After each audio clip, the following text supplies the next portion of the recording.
Então, Kézia, agora está com você. Boa noite a todos. Eu vou tentar controlar tudo e aqui também o admitir, mas não tem como passar nem para a Rafa fazer isso por conta do slide, né? Então, a gente vai dando jeito aqui. Então, boa noite a todos. Obrigada pela presença de todos. Eu já vou começar a compartilhar aqui a tela. Esse é o grupo de estudos de... Deixa eu diminuir isso aqui, tem muita coisa. De guarda compartilhada, falar alimentos e sucessão, olha isso. De guarda compartilhada e convivência. Hoje nós vamos apresentar o tema abandono digital e temos como convidada a Ana Meli, que é... Ana, se eu falar seu nome errado, alguma coisa, você me fala, tá? Porque eu sou péssima para errar o nome das pessoas. Peço também que, por acaso, se o som ficar ruim, que vocês avisem, tá? Mas avisem falando, porque eu não vou conseguir ler o chat, entendeu? Aí vocês me avisem falando, tá bom? Mas, enfim, primeiro agradecer a todos, agradecer também ao grupo pela disponibilidade também, pelas discussões que a gente teve bastante, foi muito legal, muito enriquecedor e bem, assim, proveitoso, né, o que a gente teve. Então, o nosso tema aqui de abandono digital é um tema que surgiu bastante a discussão agora em época de pandemia, porque a nossa comunicação virou a internet, virou a rede social, e ela não virou somente uma necessidade, uma diversão, mas uma necessidade. Quando a gente passa a falar de home office, de homeschooling, então isso veio muito à tona e as discussões aumentaram e simpósios aconteceram, webinários sobre o assunto. Então é bem interessante a gente discutir sobre isso. Principalmente nessa época, né, de isolamento social e de homeschooling, não tem outra opção que não seja essa, né? Mas aqui o nosso tema principal é falar sobre a responsabilidade civil dos pais, né, sobre o abandono digital e quais as consequências que podem trazer esse abandono digital. Quais as consequências, o que é abandono digital? O que é responsabilidade? Da onde ela decorre? Decorre do poder de guarda? Decorre da autoridade parental? Né, do poder familiar? Decorre da onde? Né? Então, a gente discutindo no grupo, a gente sempre parava na questão da privacidade também, né? Até que ponto a privacidade do menor de idade, tendo visto que ele é menor de idade, né? Não tem como gerir e responder pelos seus atos. E até que ponto a responsabilidade dos pais em relação aos filhos, a responsabilidade dos pais em relação aos filhos no uso da internet, né? Sobretudo um adolescente de 15, 16, 17 anos e 29 dias, né? Até que ponto os pais respondem por isso, né? E a gente vai começar com uma frase que eu vendo o Dilema das Redes Sociais, acho que é o nome do filme que tem na Netflix, aconselho todos a verem e ficarem horrorizados e jogarem o celular fora, desinstalarem todas as redes sociais, porque a gente já sabia que a gente era manipulado, mas a gente não sabia o ponto, né? E Sófocles disse que nada grandioso entra nas vidas dos mortais sem uma maldição. E a internet é algo grandioso, né? É só a gente lembrar 5 anos atrás, se a gente tinha o WhatsApp, como era o acesso à internet há 5, 6 anos atrás. Era horrível o acesso, não tenha melhorado maravilhosamente, mas hoje você tem no seu celular, num negocinho pequenininho, você consegue ter o seu e-mail, consegue ter o seu trabalho, consegue ter a sua rede social, consegue contato com quem está no Japão, consegue contato com quem está perto de você. Então, a tecnologia ela é incrível, mas ela tem que ser utilizada de uma forma responsável. Porque antigamente, quando não havia internet, você tinha as coisas na memória, ficava na nossa memória. Hoje a gente tem a internet, que é uma coisa incrível, onde a nuvem grava tudo, onde o seu Instagram, o que você publica hoje, daqui a 80 anos você vai ter acesso. Bom, 80 anos talvez não, porque eu esteja morta, mas uns 50 anos pelo menos eu vou ter aí de acesso ao Instagram, a tudo que eu tenho ali. Eu posso fazer ali meu álbum, tanto que fotos é uma coisa que a gente praticamente não imprime mais, né? O Facebook e o Instagram gravam, né? Como eu falei, momentos incríveis. Tanto que o Facebook e o Instagram também ficam te lembrando. Aconteceu há 3 anos, aconteceu há 6 anos. Você acha aquilo incrível, né? E é incrível. Mas, enfim, as armadilhas também existem, né? A gente costuma falar que o print é eterno, né? Você pode apagar, mas o print é eterno. E o print, ele é eterno. E é algo extremamente delicado a gente não ter esse cuidado, né? E, enfim, eu vou começar dando uma breve explanação sobre a guarda e responsabilidade, e o grupo vai continuar discorrendo acerca do mundo da internet, né? E a Ana, que é psicóloga, vai terminar o nosso trabalho falando justamente sobre a questão psicológica da criança e do adolescente, né? Que é algo extremamente importante. Então, como todo mundo sabe, né, e quem não sabe fica sabendo agora, existe a guarda unilateral, a guarda compartilhada. A guarda compartilhada é a preferencial, ela vai ser aplicada independente se há consenso ou dissenso entre os casal, né? E quando a gente vai falar aqui, quando eu estou falando de guarda compartilhada e unilateral, a gente está falando de pais separados, né? E a responsabilidade civil pode surgir também, e surge, claro, quando os pais vivem juntos. Então, isso não necessariamente decorre da guarda ou não guarda dessa criança, né? Mas é importante a gente frisar essa questão, né? Da onde é que surge a responsabilidade, né? Então surge do vínculo de filiação. E essa filiação, ela é em total, ela é adotiva, ela é biológica e ela é socioafetiva. Então a gente sempre lembrar que o pai socioafetivo, a mãe socioafetiva, eles têm responsabilidade sobre sobre essa criança, sobre ser adolescente. O reconhecimento da filiação decorre o dever de cuidado e responsabilidade dos pais, e aí surge a questão da autoridade parental, que é o poder familiar, o antigo pátrio poder e poder familiar, e agora é utilizado mais o tema autoridade parental. Os microfones estão abertos, acho que Estou escutando barulho também. é bastante barulho. Pois é, mas está praticamente todos fechados, só o do grupo que está aberto. Mas está fazendo bastante barulho mesmo. Eu vou fechar o meu também. Peraí que eu vou fechar aqui. Acho que todo mundo fechou agora, foi. Mas, enfim. Eu vou ler aqui um breve entendimento da Kátia Maciel, que fala que o poder familiar pode ser definido como um complexo de direitos e deveres pessoais e patrimoniais com relação ao filho menor, não emancipado, e que deve ser exercido no melhor interesse deste último, sendo um direito função os genitores biológicos ou adotivos, e aqui eu incluo também o socioafetivo, não podem abrir mão dele e não podem transferir a título gratuito ou oneroso. Então, existe o dever de proteção dos pais no interesse da criança e do adolescente na esfera pessoal e na esfera patrimonial. E aí a autoridade parental realmente faz decorrer essa responsabilidade civil, que também vai ser abordada ao longo da nossa apresentação. O artigo 1636, que fala que compete a ambos os pais, qualquer que seja a situação conjugal, o pleno exercício do poder familiar, que consiste em, quanto aos filhos, e vem elencando uma série de obrigações, né, deveres e direitos desses pais em relação aos filhos. A responsabilidade civil é o dever que os pais possuem de reparar danos causados pelas ações dos filhos. O artigo 932 fala que são também responsáveis pela reparação civil os pais pelos filhos menores que tiverem sob sua autoridade e sua companhia. E aí que a gente tem que diferenciar. Não é porque há uma guarda unilateral que aquele pai que não está com a criança naquele dia não tem responsabilidade. Ele tem responsabilidade, independente do tipo de guarda. Não ache que é guarda unilateral, então tá bom para mim. Não interessa o tipo de guarda.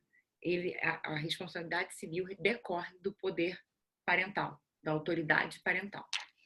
O artigo 933 diz que as pessoas indicadas no inciso 1 e 4 do artigo antecedente, 1 e 5 do artigo antecedente, e vem falando dos pais, né, pelos filhos menores, ainda que não haja culpa da sua parte, responderão pelos atos praticados pelos terceiros ali referidos. Então, eu vou terminar só com também uma leitura da Maria Berenice Dias, que diz, e isso é muito importante para nós do direito, que a responsabilidade civil dos pais ela é objetiva, e é isso que diz o artigo 933 do Código Civil, o que lhes confere plena atuação aos princípios da paternidade responsável e do melhor interesse da criança e adolescente, deixando clara a importância do papel que devem desempenhar no processo de educação e desenvolvimento da personalidade dos mesmos. Então, agora eu vou passar a fala para Ana Luísa, que vai continuar aqui a explanação. Ana, é com você. Olá, boa noite a todos. Eu não estou me vendo. Boa noite. Eu vou falar, vou abordar algumas notícias que nós achamos pertinente, né, em reunião do grupo, para ficar claro a dimensão que a internet hoje atinge na vida da criança e do adolescente. Situações que talvez, ao ler agora, vocês achem assim, não é tão grave, mas aí no decorrer do trabalho, né, da apresentação do trabalho, vocês vão verificar quão grave é. A primeira, pode pular o slide? A primeira é sobre uma apresentadora que destinou ao filho a quantia de R$ 4.400 para que ele usasse em diversão durante a pandemia. E no decorrer da entrevista ela diz que ela daria muito mais se ele ficasse o dia todo no computador e não perturbasse ela. Vou deixar a interrogação aí no ar. Tem o link, se vocês quiserem depois verificar, né? Foi, assim, algo bem impactante, né? Segunda é o quanto o TikTok está sendo usado para assédio de menores de idade. Oi? Posso prosseguir, Kézia? Escutei alguém falar alguma coisa? Pode continuar. Tá. Esse link que consta é sobre uma mãe que, monitorando o TikTok da filha, descobriu que havia uma pessoa conversando com a filha, porque entra no chat, as pessoas acham que é só o TikTok, e aí acaba virando amigo, e aí pede o WhatsApp. E essa mãe descobriu que a filha conversava com uma outra pessoa que se dizia ter a idade dela, e, na verdade, ele não era uma pessoa da idade da criança, era um homem adulto. Essa foto, logo abaixo, ela foi muito divulgada na semana, há umas 2 semanas ou 3 semanas, de um perfil que hoje já está no ar de novo, mas ele foi retirado do ar, do tio com a sobrinha fazendo uma brincadeira que, ao meu ver, não tem nada de brincadeira, né? Estimulando a sexualização da criança e talvez até de crianças que estejam assistindo, né? Que tenham, porque na verdade a plataforma tentou tirar rápido, mas isso já tinha se propagado, assim como a Kézia falou, a eternidade. Você não via o vídeo mais na rede social dele, mas via em vários outros lugares. E ele era um parente da menina. Ele é tio. Outro caso, né, que fica bem latente, né, como fica essa questão da guarda e da responsabilidade parental, é esse próximo caso que eu vou falar. a mãe não autorizava que a filha de 7 anos tivesse um TikTok. Até porque o TikTok, para que você faça uma conta, é necessário que você tenha 13 anos, né? Para seguir corretamente o que diz o regulamento dele. E ela achava que a filha não tinha TikTok. Até um dia que essa filha demonstrou à mãe a vontade de ter um TikTok. E a mãe explicou que não. E aí a filha contou para a mãe que ela já tinha um TikTok, porque quando ela ia para a casa do pai, o pai fazia o TikTok para ela. E aí a mãe acessou, criou uma conta para acessar e ver o que tinha nas postagens da filha. E a menina tinha 7 anos apenas, e as postagens eram dela de calcinha e sutiã, de lingerie, roupa íntima, era ela muito maquiada. E essa mãe pediu para que o pai desativasse essa conta. E o que acontecia? Ele desativava, ela achava que eu tinha resolvido o problema, e aí quando ela ia olhar, esse perfil estava ativado de novo. Então, assim, não havia um consenso para definir se a filha teria acesso ou não a essa rede social. Outro caso muito chocante, e não é recente, de um jovem que criou um evento no TikTok, divulgando que ele faria um super evento no dia seguinte. E, infelizmente, né, esse jovem ele se suicidou nesse evento programado. A programação era para que ele fizesse isso. E várias pessoas viram, né? E o app só avisou para a polícia 4 horas depois do ocorrido. Então, isso o TikTok tentou, tirou do ar, mas isso já tinha sido propagado num lastro de tempo de 4 horas, assim, que a gente não tem nem como mensurar. Agora vamos para outra parte, né? Uma criança de 11 anos, após uma denúncia os pais, né? Uma criança de 11 anos, após a denúncia de bullying, pai de ex-alunos são condenados a 13 mil. Essa criança de 11 anos, ela criou no Facebook uma página que fazia uma apologia à escola. Né? Dizia que a escola praticava bullying contra ele e começou a postar fotos de roupa preta, capuz, inclusive uma das fotos armado, e alegando que esse bullying ele sofria na escola. E essa escola precisou contratar segurança, foi preciso fazer uma logística toda diferente por conta desse aluno. E depois se descobriu que esse aluno não sofria bullying nesse colégio. Ele tinha sofrido bullying no colégio anterior a que ele tinha estudado. E aí os pais dele foram condenados a pagar 13 mil de danos morais ao colégio. Mas nem sei se essa quantia é uma quantia assim, suficiente, né, para suprir o tanto que esse colégio gastou. Inclusive, esse colégio, na renovação de matrícula de um ano para o outro, ele perdeu uma porcentagem grande de alunos em razão dessa situação. Passando para a seguinte notícia, os pais são condenados após a adolescente mentir que foi molestada e agredida no Uber.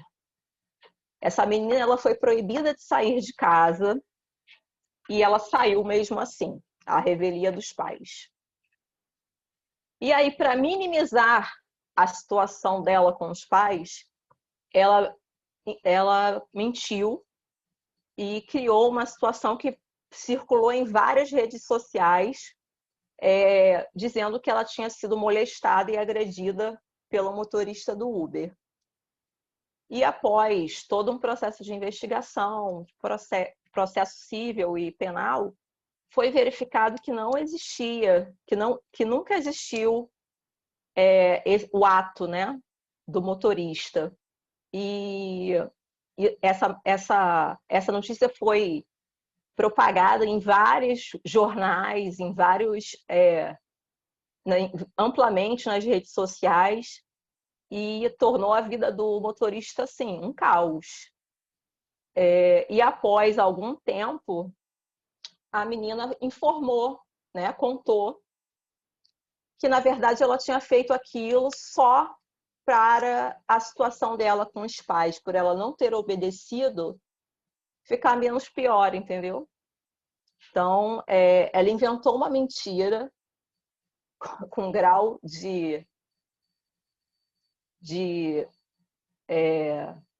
que chega a atingir uma outra pessoa, né?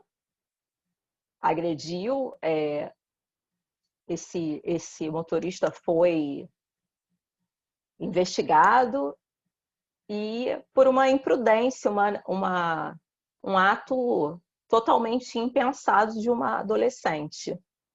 Esse caso, o juiz, além de decretar, né, a inocência, o dano, ele também condenou os pais que pedissem desculpa e se retratassem em jornais de grande circulação. Passando para a próxima notícia, pais indenizarão por foto constrangedora publicada pelo filho no Facebook. Essa notícia, ela se refere a uma foto. Todos estudavam no mesmo ambiente escolar. Um adolescente tirou a foto de uma menina numa posição que ela estava só deitada no colo do namorado. Contudo, na foto, parecia que ela estava praticando um ato libidinoso. E isso percorreu todos os grupos dessa escola. E na época ela tinha 16 anos e os pais não fizeram nada, os pais dela. Quando ela completou a maioridade, ela ainda se sentia agredida com essa situação, porque por mais que tivesse sido apagado, isso se perpetuou, né? Ela virou chacota na escola, houveram várias situações constrangedoras. E aí ela demandou, aqui no Rio de Janeiro, inclusive, na 5ª Vara Civil do Rio, contra os pais e contra o adolescente, que na ocasião do processo já não era mais adolescente. E por que ela demandou contra, né, em face dos pais e do adolescente, né, que já havia se tornado um adulto? Porque naquela ocasião que ocorreu o ato, né, da publicação, os pais eram responsáveis, né, pelos atos do filho. E a juíza condenou eles por essa publicação.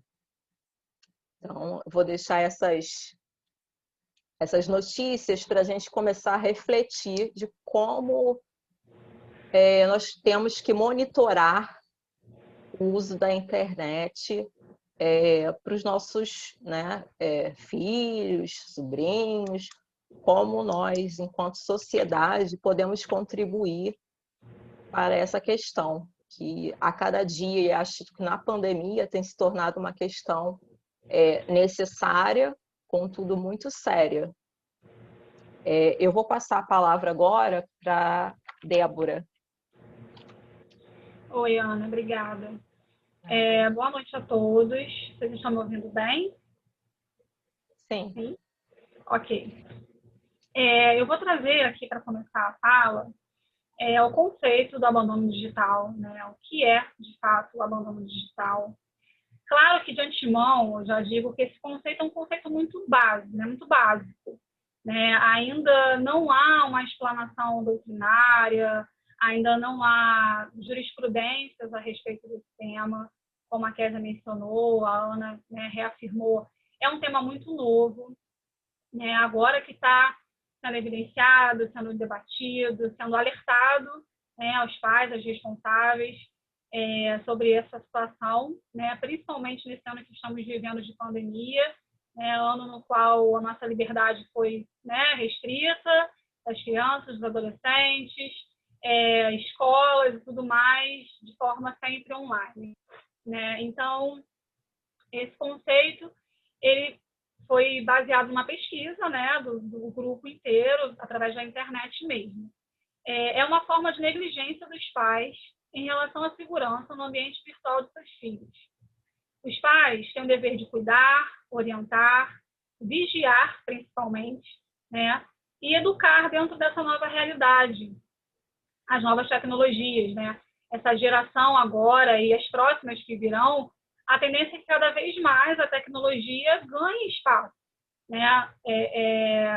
De uma forma avassaladora, né? Como a Kézia até citou esse documentário, realmente, a gente vê, a gente fica até um pouco assustado, porque de tão grave isso é, né?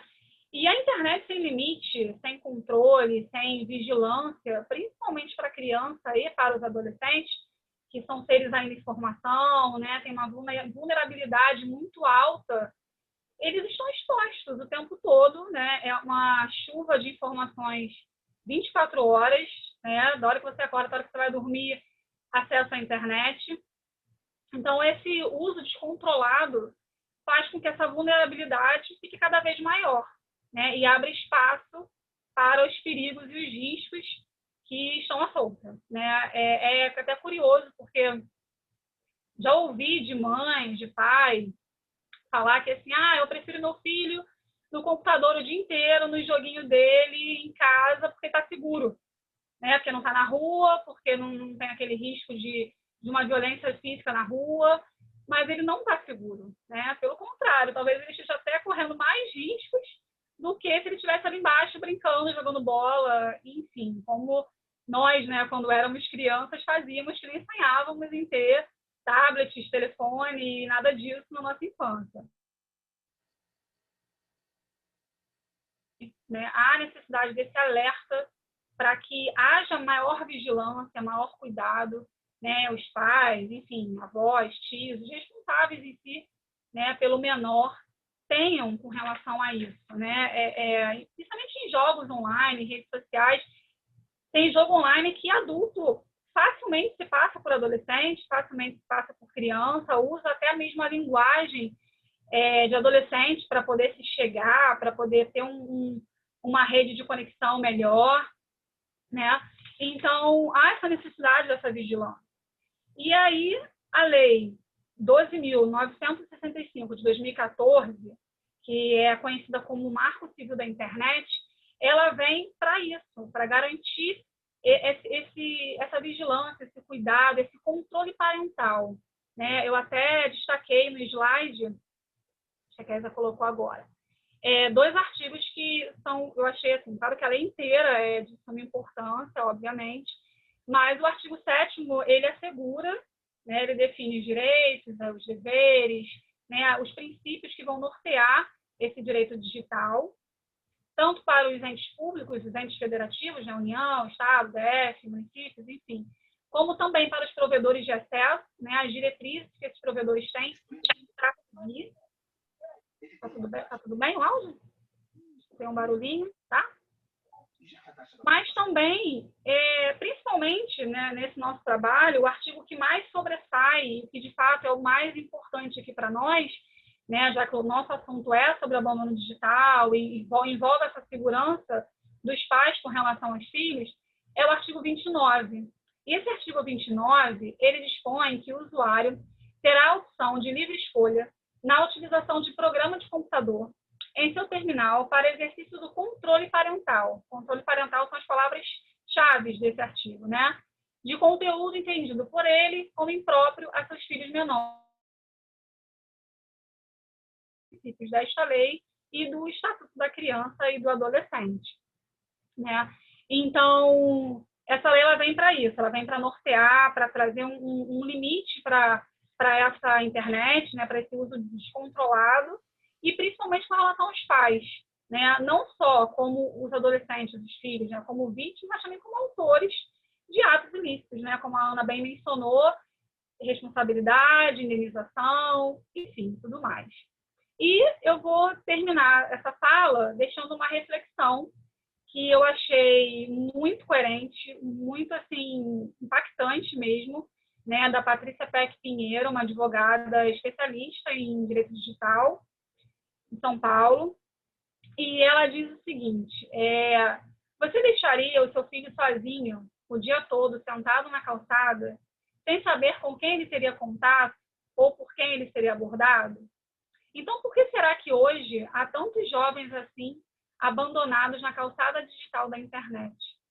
Então, fica a reflexão, né, que é uma coisa que realmente a gente tem que pensar, tem que vigiar, tem que controlar, né, para que não tenha problemas, não tenha riscos maiores, né, inclusive até não só o fato jurídico, mas o fato emocional da criança, do adolescente, né? Isso aí eu vou deixar para a psicóloga adentrar melhor, né, no assunto. Bom, enfim, eu vou passar a palavra agora para a doutora Geórgia, e ela vai dar continuidade ao tema, vai começar um debate, e obrigada pela atenção de todos. Boa noite a todos. Obrigada, Débora. Eu vou trazer uma polêmica, na verdade, né? Porque a gente viu que é possível conceituar minimamente o abandono digital, apesar de ser um instituto muito novo. Mas em qual momento a gente consegue caracterizar o abandono digital? A gente passa a falar dele quando a gente se depara com essas notícias um quanto trágicas, né, ou assustadoras, mas existe a necessidade de que haja dano à criança ou adolescente, ou que a criança e o adolescente cause dano a alguém para que o abandono digital possa ser caracterizado? É uma reflexão que a gente trouxe para o grupo de uma forma assim muito incisiva, né?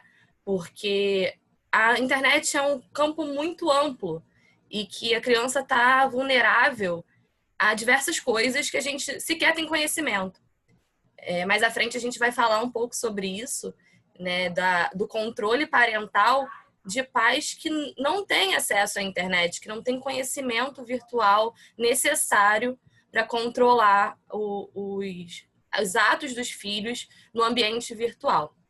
Então, falando disso, né, a gente pode dizer que a internet ela é um campo de uma hipersexualização que não necessariamente vai se reverter num crime sexual contra a criança. Ela é um campo de distúrbio de imagem e distúrbio de personalidade, né, que ela propicia a criança a se transformar num personagem dentro dos jogos, dentro das redes sociais. E a dificuldade que se tem de aceitação dos termos de idade mínima para uso das redes sociais, né? A gente não consegue vislumbrar exatamente ainda qual é a elasticidade desse conceito de abandono digital, porque a gente ainda não se deparou com uma ação declaratória, por exemplo, de abandono digital. Eu posso me sentir incomodada ao ver uma criança do meu convívio horas a fio na internet, e o que eu posso fazer por isso se ainda não gerou nenhum dano, né? E eu acho que o mais importante dessa polêmica toda é que nós possamos abrir os olhos para o tempo de qualidade, seja isso no ambiente pessoal, físico, seja no ambiente virtual. Até quando os adultos, mas principalmente as crianças, estão na internet fazendo algo de produtivo. A gente começa com a necessidade do homeschooling, mas aí a gente já passa para a necessidade de interação da criança, utilizando esse momento de pandemia que nós estamos vivendo, né? Da interação da criança com outras pessoas, sejam amigos da escola, sejam os próprios parentes, e a gente acaba se perdendo num tempo em demasia, que só se reverte em jogos e talvez em conteúdos impróprios. A gente se depara também com a impulsividade dos jovens, né? Quando isso, até onde eles conseguem ir, até onde eles podem ir na internet. A gente sabe quais são as consequências penais, talvez, ou propriamente cíveis, pessoalmente. Um jovem sabe o que ele não pode fazer na rua, mas na internet ele assume uma outra personalidade. Então a gente está diante, né, da impulsividade. E eu acho que a Simone ela pode falar um pouco melhor sobre isso. Ela vai trazer um pouquinho mais de bagagem aí para nossa discussão. Obrigada, gente. Simone, com você.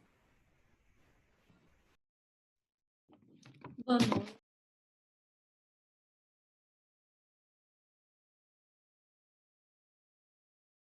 Seu microfone está fechado, Simone. Estão me ouvindo bem agora? Tá ok, gente? Sim, estamos sim. Tá bom. Boa noite a todos, em primeiro lugar. Kézia, a nossa coordenadora, a nossa presidente, a doutora Rafaela. Bom, corroborando com tudo que já foi dito aqui, esse tema é um desafio, né, na esfera jurídica, gente, porque a gente está lidando com adolescentes e crianças que são pessoas extremamente impulsivas, né? Eu costumo dizer, costumo ouvir também, que a adolescência ela está lado a lado com a desobediência. Então, o que a internet virou agora? A internet deixou de ser uma ferramenta e passou a ser um estilo de vida, né? Virou uma extensão do próprio corpo. A gente, em todo lugar que vai, vê pais e filhos com um tablet, com um celular na mão. Enfim, o adolescente agora da geração Z, né? Os adolescentes que nasceram nos anos 90, nos anos 2000. Então, foi se transformando muitos relacionamentos, foi se transformando muita coisa, inclusive ressignificando o próprio ensino. Porque a internet ela é importante, mas o que a gente precisa é saber lidar com essas crianças, com esses adolescentes, que são pessoas que estão ainda em formação ao lidar com essa internet. Bom, há tempos atrás, né, antes da Constituição de 88, as crianças elas tinham os direitos garantidos pelo Estado, porém não eram pessoas, não eram sujeitos de direito, né? Então, isso só veio a ser realmente instalado com a Constituição de 88, com o artigo 277, que garantia, né, que garante os princípios norteadores do Estatuto da Criança e Adolescente, que é a Lei 8.069 de 90. O princípio da prioridade absoluta, né, que é a prioridade do direito das crianças sobre os demais direitos, e a responsabilidade da família, ela fica integrada também com a responsabilidade do Estado, a responsabilidade da sociedade, que conforme as meninas já falaram, existe essa necessidade, essa preocupação de haver uma denúncia quando se verifica esse abandono digital, né? Quando você percebe que a criança está largada ali no meio daquele universo digital. E até que ponto a gente verifica também que, bom, voltando a mais um princípio, o princípio também do melhor interesse da criança, que está também no Estatuto da Criança e do Adolescente, que garante a essas crianças umas decisões mais compreensivas e subjetivas dessas pessoas que estão em desenvolvimento.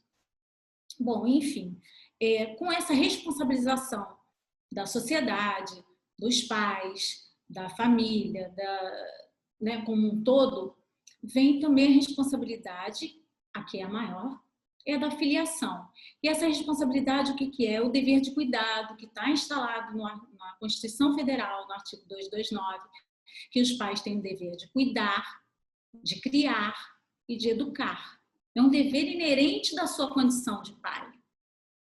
E no próprio artigo 15 também do Estatuto da Criança e do Adolescente, demonstra todos os direitos dessa criança que agora é um sujeito de direito. Agora, desde a Constituição de 88, né?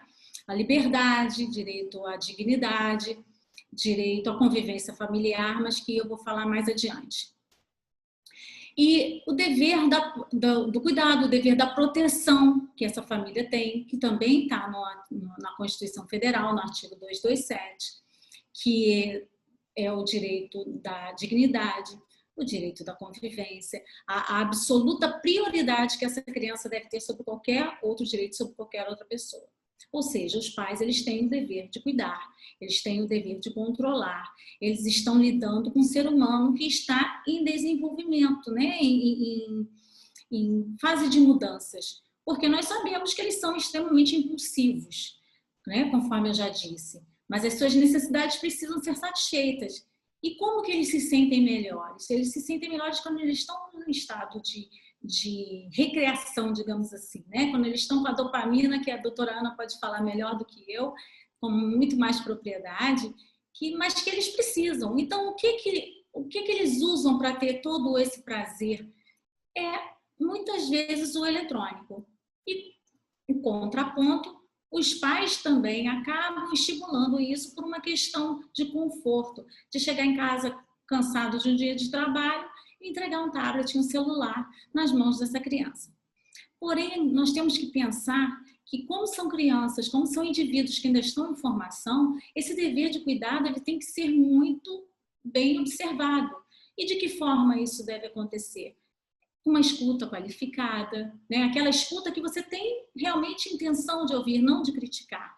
Impondo limites, colocando regras, sempre com cuidado, sempre com jeito, porque, conforme eu já disse, o adolescente, ele anda junto, né? A adolescência anda junto com a desobediência. Enfim, o artigo 98 do Estatuto da Criança e do Adolescente, ele determina as medidas que são aplicáveis toda vez que você pode passar o slide, por favor. Ah, não, está aí, tá. Ele determina todas as medidas que devem ser tomadas no caso de omissão dos pais, né? Bom, no caso de omissão dos pais, o próprio Estado também pode interferir. E o que muitas vezes a gente vê é o quê? Essa responsabilidade civil que os pais têm por conta dos atos praticados pelos filhos, que gera uma indenização, que é uma coisa que realmente se busca com o dano moral praticado por esse filho, mas muitos adolescentes não sabem, e que deveriam até estar aqui para nos ouvir, é que eles são inimputáveis em matéria de crime, mas eles cometem atos infracionais.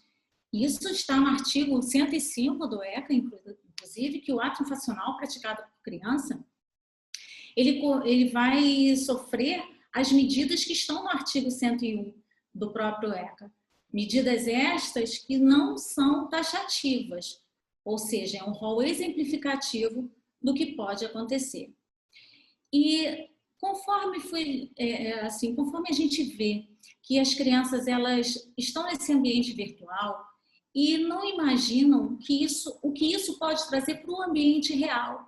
Eu não sei se vocês se lembram daquela situação de um jogo chamado Quebra-Crânios, em que eram 3 crianças que ficavam uma ao lado da outra. Era solicitado que a criança do meio pulasse e as que estavam do lado davam uma rasteira e a criança do alto caía direto no chão. Isso causou muitos problemas. Isso foi na vida real, mas isso foi mostrado na internet. E o que acontecia? As crianças repetiam, porque o adolescente ele tem essa tendência de repetir, principalmente quando ele está em grupo. Mas, voltando aos direitos dessas crianças, que antigamente não tinham esses direitos, e hoje tem, conforme determina os direitos fundamentais que estão no artigo 227 da Constituição Federal, é dever da família, da sociedade e do Estado de assegurar essa criança, com absoluta prioridade, todos os direitos da liberdade, entre tantos outros, da liberdade, da dignidade e da convivência familiar. Mas a gente pode parar para pensar o seguinte: até que ponto iria essa liberdade? Até que ponto a gente pode deixar uma criança ter essa liberdade toda? Porque a gente pode observar também que as crianças hoje em dia estão se tornando adolescentes mais cedo e deixando de ser adolescentes mais tarde, né? Então, a mentalidade dessas crianças, elas têm que ser observadas não só pela idade, e sim pelas condições que ela vive.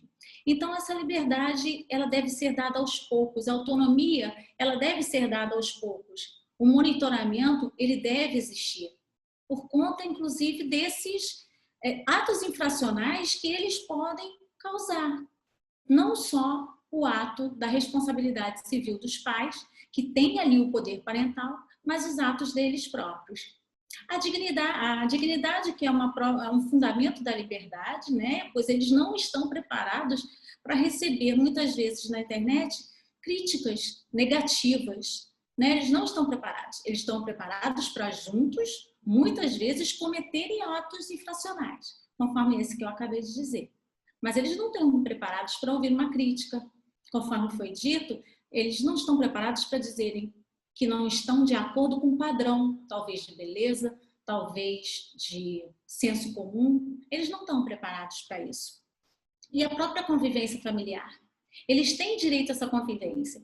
Os pais, eles não estão atribuindo o mesmo cuidado, o mesmo valor que se tem numa vida real, no ambiente físico, com o ambiente virtual. Eles acham que pelas crianças estarem em casa, num computador, eles estão convivendo? Será? Será que é assim que se pensa? Ou seja, eles deveriam ter o quê? Um controle de tempo, um controle de conteúdo do que está sendo exposto para essa criança. O WhatsApp, nós sabemos, nós como advogados, sabemos o quanto nós podemos usar o WhatsApp como prova nos nossos processos. Ou seja, tudo que está na internet ele fica gravado, né? A maioria de nós aqui já passou pela adolescência, não acho que não tem adolescente aqui, e muitos devem ter assim, situações que você sabe que de repente fez errado. Todos nós já fizemos, mas fica lá na nossa memória. Se nós não contarmos ou se não tiver ninguém que tenha presenciado, ninguém vai saber. Agora, o que está na internet fica. O que está na internet pode ser procurado pela delegacia, né? Delegacia de Crimes Digitais, pela própria Polícia Federal, que é muito atuante nesse sentido. Mas, bom, essa falta de cuidado dos pais, seria possível a perda do poder familiar? O artigo 1638 do Código Civil, no inciso 2, ele diz: perderá por ato judicial o poder familiar o pai e a mãe que, inciso 2, deixar o filho ao abandono. O filho ao abandono, o abandono digital, seria possível perder esse poder familiar? Eu entendo que sim, porque eu entendo que os princípios que norteiam o Estatuto da Criança e do Adolescente, ele tem que ser abrangente, não restritivo. Ou seja, ele tem que ser ampliado também para o ambiente virtual.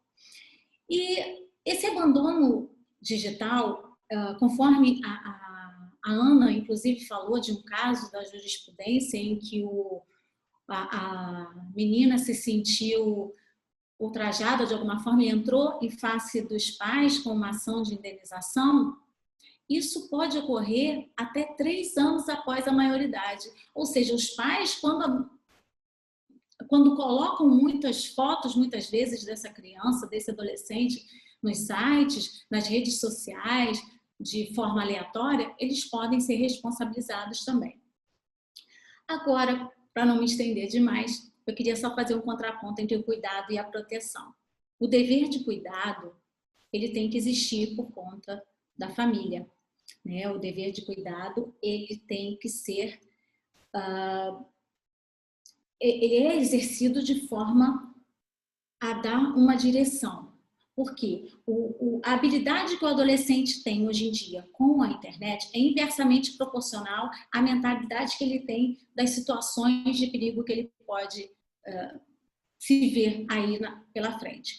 Então, esse cuidado, ele deve ser o quê? Uma conscientização, uma conversa, né? Impor regras e tudo aquilo que eu disse. Agora, a superproteção, ela é preocupante, porque nessa superproteção, as crianças podem perder a confiança, elas podem querer burlar os pais, fazendo o quê? Desligando o celular, colocando numa outra conta da rede social, e isso é perigoso. Então, o ideal seria essa conversa qualificada, que se for com os pais, será sempre melhor, mas que tenha alguém para isso. E o que eu gostaria de fechar dizendo para vocês é que ninguém está querendo dizer que a internet não é importante e nem que a criança não possa ter determinados segredos. Mas o segredo, ele deve ser algo que não vá prejudicar terceiros. É apenas um segredo que você guarda para si. Não, nada que vá atrapalhar ou prejudicar alguém. Então, a gente tem que verificar até que ponto esse poder parental ele pode adentrar, ele pode interferir na intimidade dessa criança e desse adolescente. Mas quem vai falar melhor sobre isso é a Elizabeth. Elizabeth, é com você. Obrigada pela atenção de vocês. Oi, pessoal, tudo bem? Todo mundo me ouvindo bem? Espero que sim, tá? Bom, eu vou começar a minha fala com 2 casos concretos, né? Um caso concreto aí que eu coloquei do Arkansas, que saiu na Gazeta do Arkansas, de um adolescente de 16 anos que ele saiu do quarto, deixou as redes sociais dele logada, e a mãe, se aproveitando dessa situação, entrou na rede social dele, verificou algo que não estava gostando ali, mas nada em relação à violência, nada em relação a risco, e simplesmente entrou na rede social do rapaz e saiu respondendo os amigos, saiu... a gente não sabe exatamente se ela se fazia passar por ele ou se ela acabou dizendo que era a mãe, enfim. Mas entrou nas redes sociais dele e começou a interagir com as outras pessoas. Por fim, esse rapaz ficou extremamente ofendido, entendeu que a mãe ela violou a imagem dele e entrou com um processo contra ela para que ela não se aproxime. Quer dizer, ele ficou tão aborrecido, ele se sentiu tão vilipendiado, que ele entrou com um processo contra ela única e exclusivamente para que ela não pudesse mais contactá-lo, para que ela não chegasse mais perto dele, né? Isso foi um caso, mas recentemente eu vi um outro caso que eu acho que não foi falado aqui ainda, que foi o caso de uma menina de 13 anos que ela deu um fora num rapazinho, num menino da idade dela, porque não queria namorar com ele. E aí a mãe desse menino fez um perfil fake e começou a interagir com a garota, com raiva do filho dela ter levado um fora. Ela começou a interagir com a garota como se fosse um outro rapazinho de 13 anos, né? E começou a depreciar a menina de todas as formas possíveis.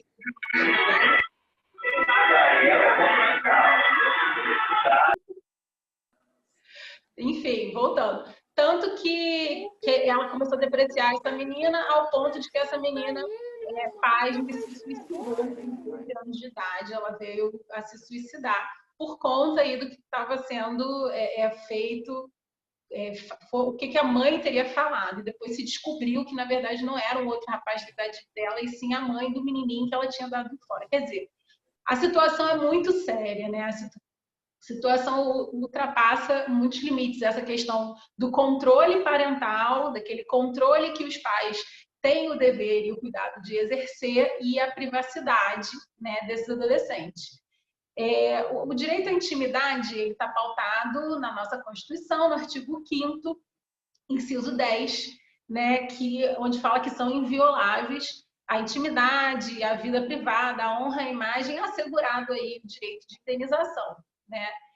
O direito à intimidade ele é um fundamento do Estado democrático de direito, porque ele está atrelado aí à dignidade da pessoa humana, né? Ele está inserido no artigo 1º, inciso 3º, né? Atrelado à dignidade humana.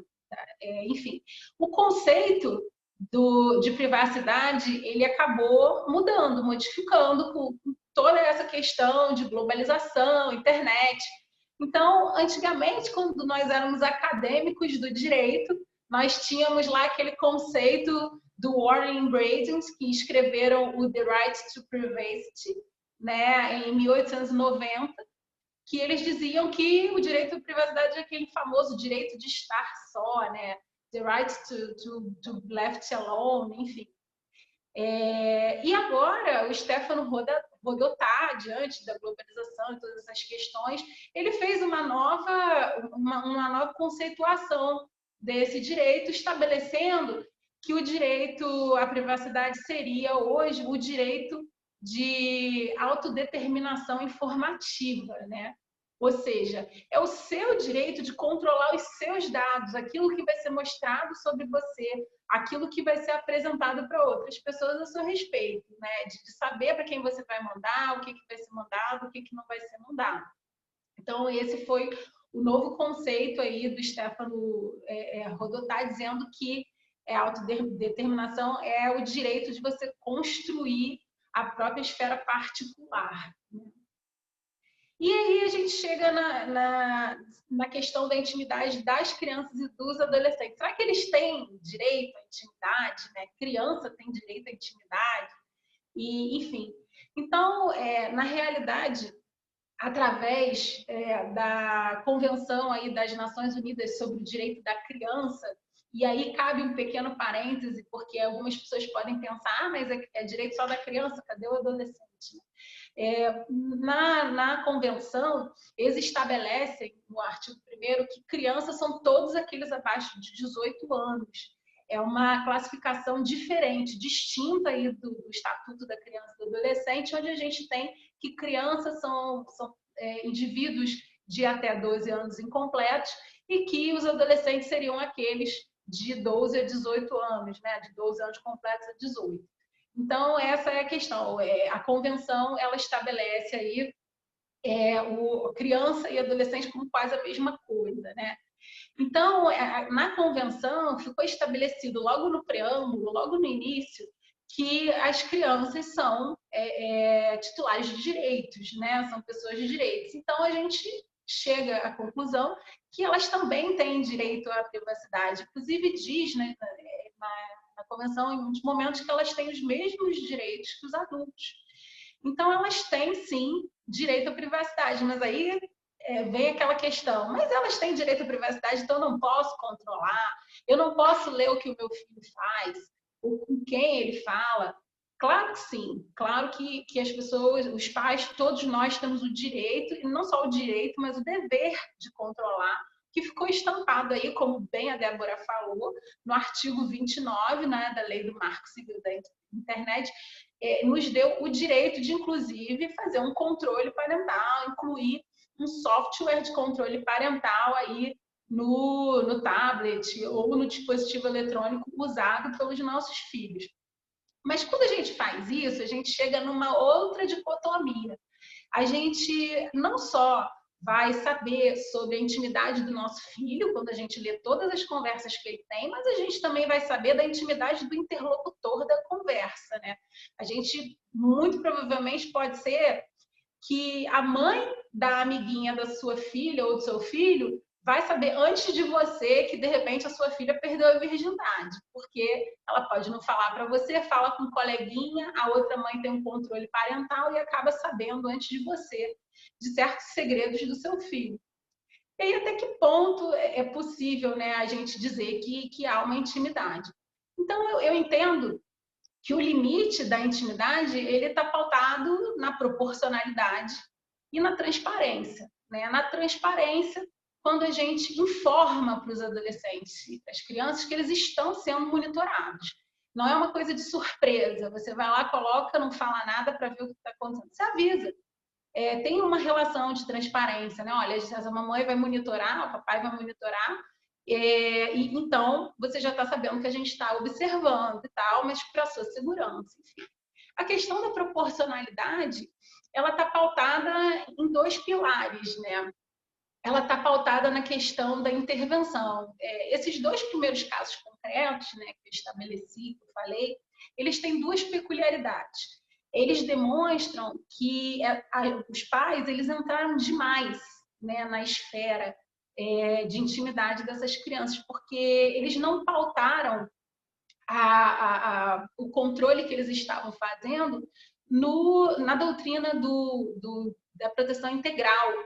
Eles não estavam com o ânimo de controlar, eles estavam com o ânimo de se meter, né? Claro que a gente não julga o amor que os pais têm pelos filhos e a raiva que às vezes dá quando um filho toma um fora de uma menina, mas eles se meteram, né? Uma mãe ela fez um fake para digamos assim, depreciar uma outra menina de 13 anos. A outra entrou nas redes sociais para responder a situações que não cabiam. Então, eu acho que a proporcionalidade ela está exatamente no objetivo. Você tem o objetivo de controlar numa possível situação de risco, ou você tem o objetivo de se meter e tentar buscar aí um controle que está fora da sua alçada. Então, a proporcionalidade ela vai muito nesse sentido. A transparência, no quesito de que eu acho que as pessoas devem sim ter uma relação de transparência, e nessa questão aí de não se meter demais, né? Não ultrapassar aquele limite que vai além da autoridade parental e passa a ser, digamos assim, um pai e uma mãe fuxiqueiro, ou um pai e uma mãe que vai fazer aquela criança passar vergonha. E aí, por isso, vai ter uma responsabilização por conta dessa questão. A proporcionalidade, ela também está ligada a uma coisa que nós conceituamos como a responsabilidade digital. Lógico, quando a gente cria os filhos, a gente precisa criar eles para o mundo, né? Aquela célebre frase, vamos criar os nossos filhos para o mundo. Então, a gente não pode tirar deles o direito também de criar uma autonomia. Cada pai, cada mãe vai observar aí a responsabilidade que as crianças adquirem. Algumas crianças são muito imaturas, outras são mais maduras, e com o passar dos anos elas vão adquirindo responsabilidade. Lógico que se você comparar uma criança de 9 anos, ela tem muito menos responsabilidade que uma criança de 15, 16. Então, aos poucos, é possível que a gente vá dando mais autonomia para as crianças à medida que a gente perceba, né, que elas vão crescendo. E a questão também da questão da intimidade, quando você sabe um segredo do interlocutor da conversa, é necessário também que você haja com uma certa responsabilidade. Se você sabe um segredo de outras crianças, de outros adolescentes, que não é uma situação de risco, né? Porque quando você identifica uma situação de risco, você tem obrigação, pela lei, artigo 227, né? Onde é responsabilidade da sociedade zelar, né, pela segurança das crianças. Então, assim, se você sabe de uma situação de risco, você tem que contar para outra mãe, né, que você viu numa conversa que a filha dela com a sua filha ou com o seu filho falou que com o Pedrinho, e o Pedrinho tem 45 anos. Mas se ela falou do Pedrinho e o Pedrinho tem a idade dela, eu acho que não é possível, não seria bom essa, digamos assim, conversa paralela da intimidade da criança, né? Às vezes aquela amiguinha não quer que a mãe saiba que ela gosta do Pedrinho de 13 anos da escola dela. Então, a gente tem que começar a ter o bom senso de não utilizar essas informações dessas crianças para fofoca, e sim, única e exclusivamente para resguardar a segurança dessas crianças, né? Essa é, de fato, a minha conclusão. E tem uma frase, né, que eu acho interessante, que eu vou ler aqui para vocês, que o papel dos pais não é o de cortarem as asas dos seus filhos, mas o de ensinarem a voar ainda mais alto do que eles mesmos um dia já conseguiram chegar. Então, assim, também é o nosso papel ajudar aí na autonomia, na formação da autonomia dessas crianças. E aí eu vou passar a palavra agora para a doutora Tatiana, que vai nos dizer o que os nossos tribunais estão pensando a respeito disso. Doutora Tatiana, com você agora. Olá, gente, boa noite, tudo bem? Tá todo mundo me ouvindo bem? Sim. Vamos lá. Depois dessa explanação toda sobre a teoria e o posicionamento atual, né, da doutrina e tudo mais, a gente tem a questão da responsabilidade digital, né? E a internet, as redes sociais, elas têm um impacto muito grande hoje em dia. Está tudo sendo muito propagado com muito mais facilidade do que há um tempo atrás. E a pandemia, ela facilitou o acesso de muita gente que não tinha. Inclusive, hoje, muita gente trabalhando em home office. Então, a internet ela ficou muito mais acessível para pessoas que nem sempre tiveram tanto acesso. Então, em decorrência disso, os efeitos nocivos daquilo que é publicado também aumentou muito. E os nossos tribunais, eles estão entendendo a questão da responsabilidade dos pais pelos atos causados pelos filhos. Tá? A gente não tem ainda nada especificamente sobre essa limitação do abandono digital, até onde é saudável e não é saudável fazer essa limitação, mas a gente trouxe aqui algumas jurisprudências sobre casos específicos que já foram julgados, né, sobre o tema e abordando muito a responsabilidade.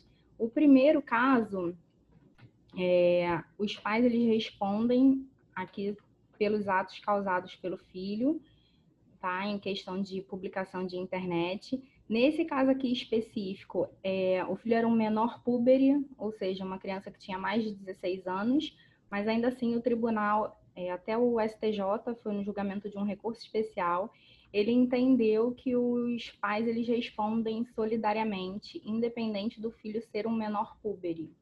Tá? Então, os pais foram responsabilizados sim e foram condenados em uma indenização da parte que foi a vítima aí dessa publicação. No segundo caso, foi uma fotografia com mensagem ofensiva.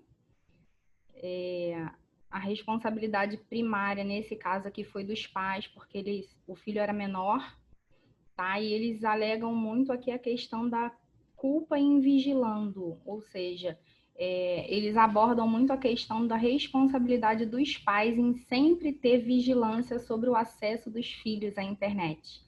Não é simplesmente você deixar o seu filho ter acesso a um computador, a um tablet, a um celular, acessar vídeo no YouTube, sem se preocupar com qual o conteúdo que ele está recebendo disso.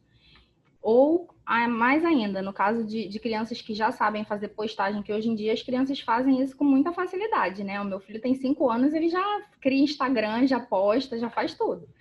Então, a gente nem sempre tem acesso a essa limitação e não tem, muitas vezes, noção do risco que isso pode trazer para a gente. Então, em relação a isso, o tribunal ele tem sido muito específico na condenação e responsabilização dos pais, sim. A próxima... Deixa eu ver como é que está o slide. Pode passar para mim, Kézia, por favor? A próxima jurisprudência, ela é... Peraí, não tô... Só um minutinho, gente, que o meu fechou aqui. Achei. A próxima aqui, ela foi uma publicação de um adolescente que veiculou a imagem de uma professora na rede social com conteúdo vexatório e os outros alunos viram essa publicação e a professora entrou com uma ação pedindo indenização em face desse adolescente.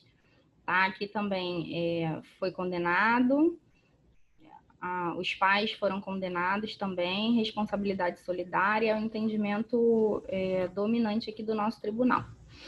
E eu trago também o enunciado 450, que ele foi emitido na 5ª Jornada de Direito Civil, até então contrariando os entendimentos anteriores, tá? E hoje é isso que norteia os julgamentos aqui nossos, até nas cortes superiores, que ele trouxe aqui para a gente o entendimento de que a responsabilidade dos pais pelos atos praticados pelos filhos é independente da guarda, independente da permanência do filho.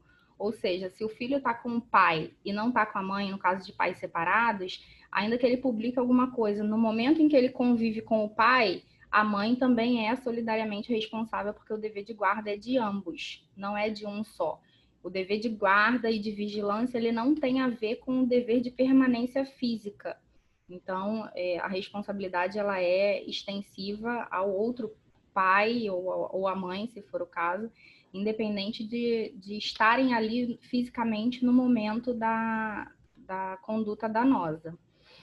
Então é isso, o tribunal ele tem entendido muito essa questão da culpa em vigilando, os pais têm sido responsabilizados sim, a gente não tem nenhum caso ainda, por enquanto, sobre essa questão da limitação da responsabilidade digital, até onde é o abandono digital, até onde não é.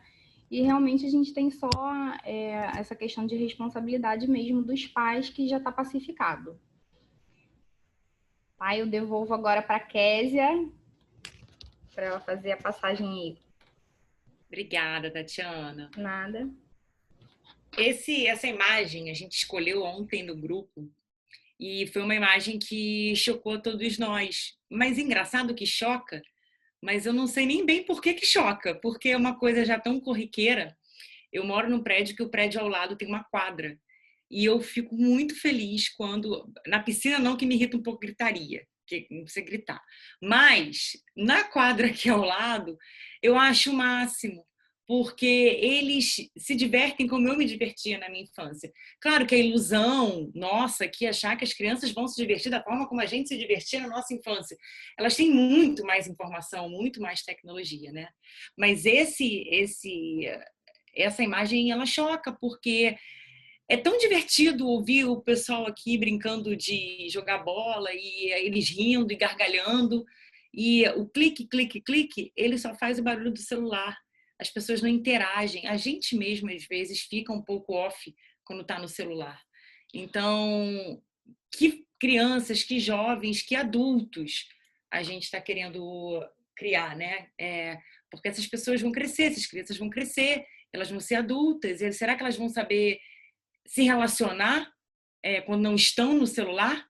Será que a tela de um celular, e a gente vê isso muito hoje, as pessoas elas se utilizam de uma tela de celular, de uma tela de computador para praticar crimes ou até mesmo para se relacionarem. Pessoas que acham que estão num relacionamento de 1, 2, 3 anos porque conversam na internet todos os dias. Então, até que ponto essa falta de humanização nas relações, que é muito bom a internet, é algo incrível, mas até que ponto isso é nocivo ou não? E aí, por tudo que foi exposto, né, e a grande questão da responsabilidade dos pais, que é algo inegável, não tem como a gente afastar isso, mas a responsabilidade dos pais, muito além do que em relação a terceiros, que é o que a gente vê mais na jurisprudência, na lei, quando fala de terceiros, é até que ponto a responsabilidade dos pais não vai crescer em relação ao seu filho, meramente porque deu um celular e deixou essa criança sem nenhum tipo de vigilância e sem nenhum tipo de orientação.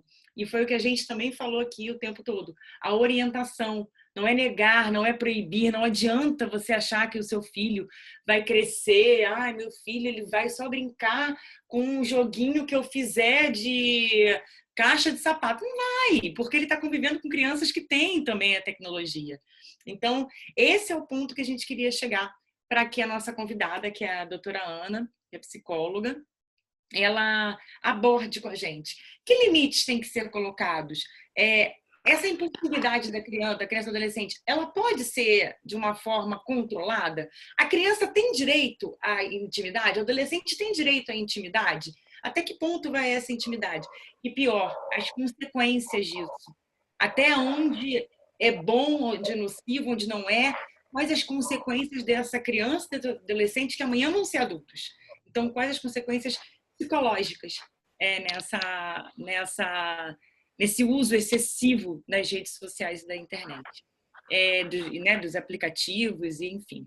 Ana, muito obrigada mais uma vez. Eu vou passar a palavra para você, tá bom? Ok, boa noite, doutoras. Estão todas me ouvindo, me vendo? Sim, eu estou te ouvindo e te vendo. Ok.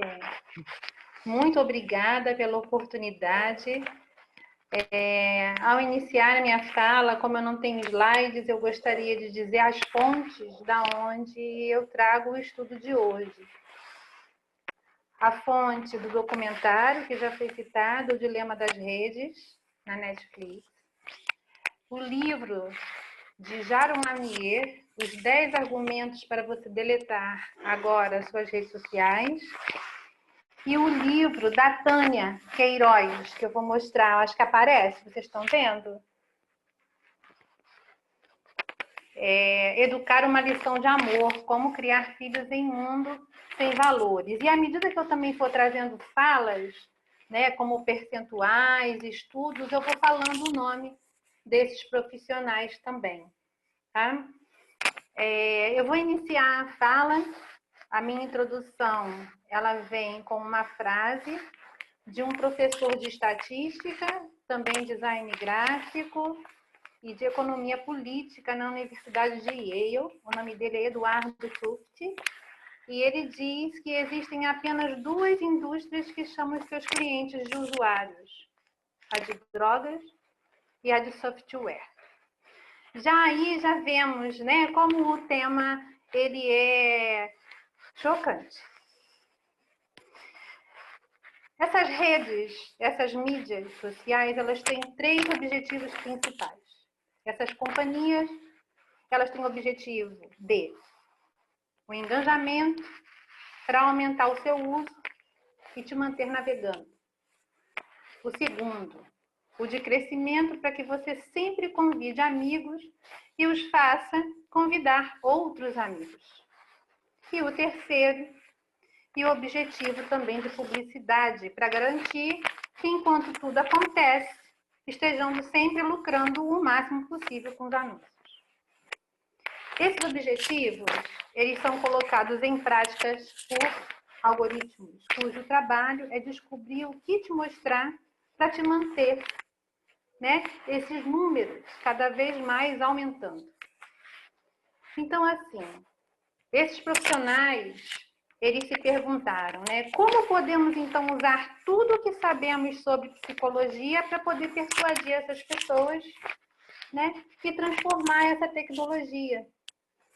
E aí é que entram, né, algumas questões da própria psicologia, através do que nós chamamos de reforço intermitente positivo. E aqui eu faço um alerta: estão fazendo uso do comportamento que está profundamente enraizado em nós.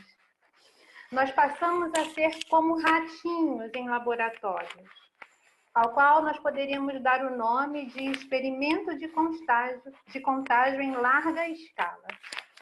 A tecnologia, ela deixa de ter o papel assim de ferramenta para se tornar um vício em um meio de manipulação. As mídias sociais, elas não são apenas uma ferramenta esperando para ser usada. Elas têm os próprios objetivos e formas específicas de nos alcançar, usando nossa psique contra nós mesmos.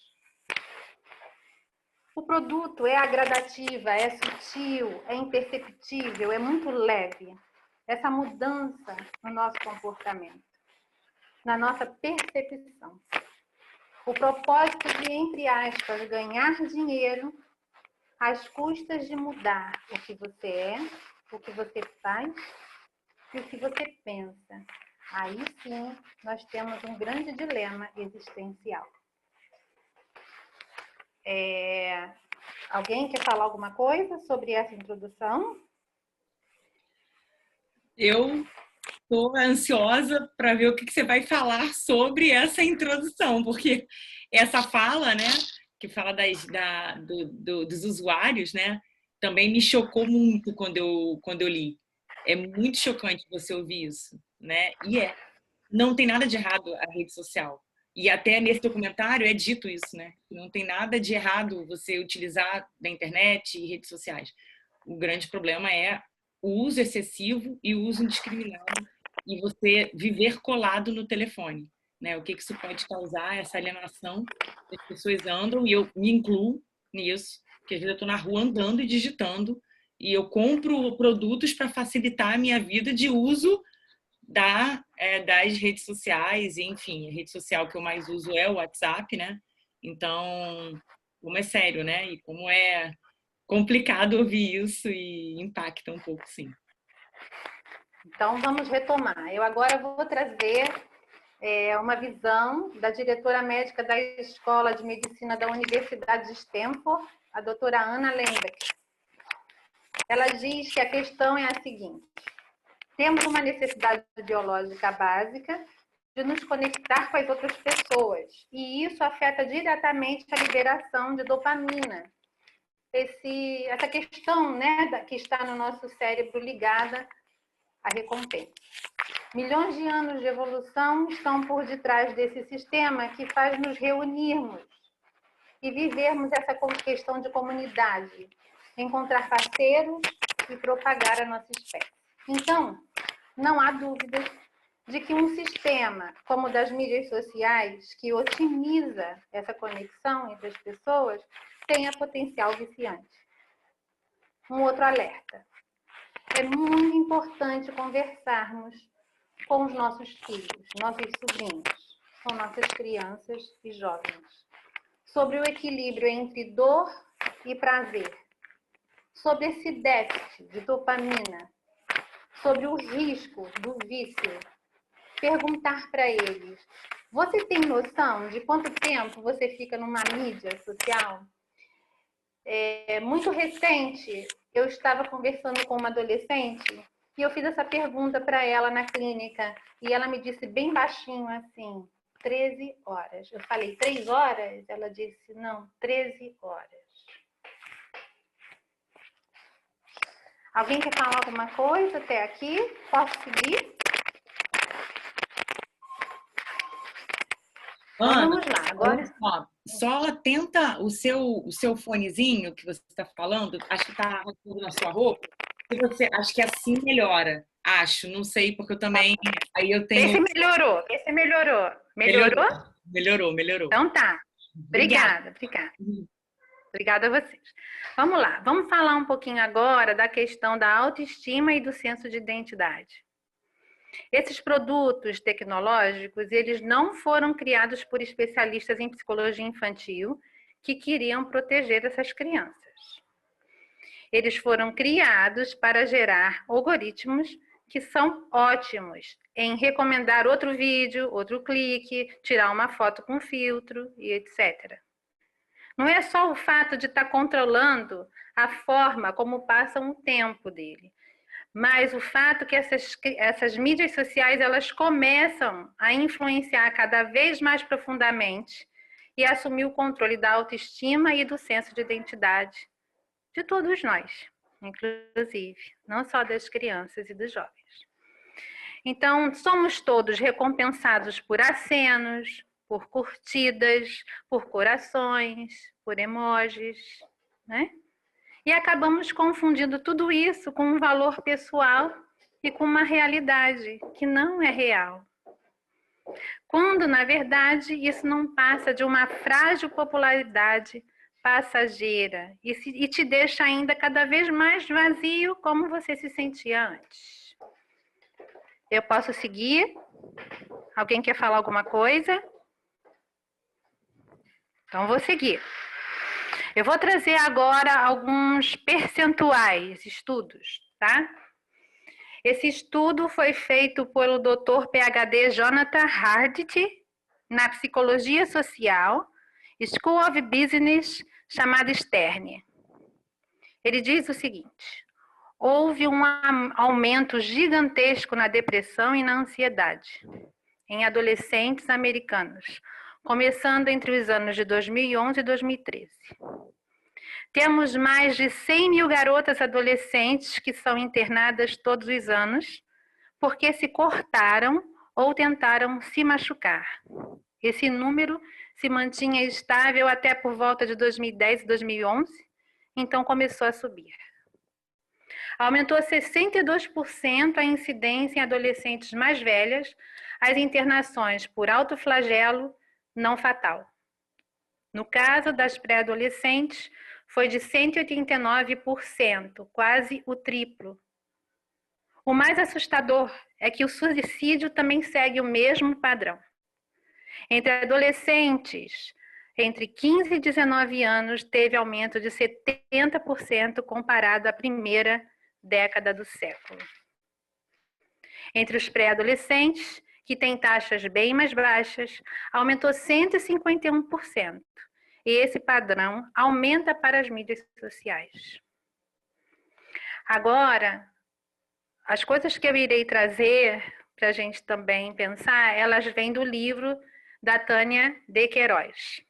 No livro Educar uma lição de amor, como criar filhos em um mundo sem valores, ela diz o seguinte: o mecanismo psicológico das mídias, TV, computador, jogos eletrônicos, estimulam em demasia o cérebro, acentuando os pensamentos rápidos e podem prejudicar tanto o equilíbrio emocional quanto a formação de caráter e da personalidade das crianças e jovens, pois as novas tecnologias, quando utilizadas sem supervisão, podem dissipar a pureza, a inocência, a fantasia das crianças.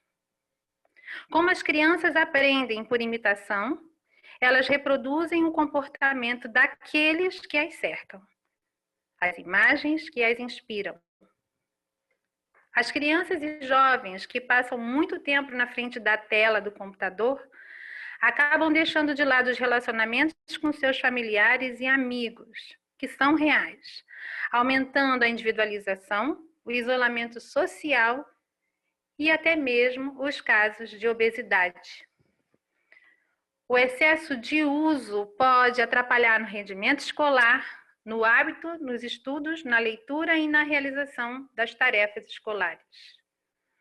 O excesso de exposição a cenas de violências nos jogos eletrônicos, por exemplo, pode gerar na criança e no jovem a sensação de que tudo pode ser resolvido por meio da violência. Músicas, sites, revistas, programas de TV e filmes hipersexualizados levam os jovens a iniciar a sua vida sexual mais cedo, geram a banalização da sexualidade e a erotização precoce. Essa é a primeira vez que mostramos que quanto maior a exposição das crianças ao sexo nos meios de comunicação, maior as chances de que inicie precocemente a vida sexual. Isso está num estudo de Jenny Brown, pesquisadora da Universidade da Carolina do Norte.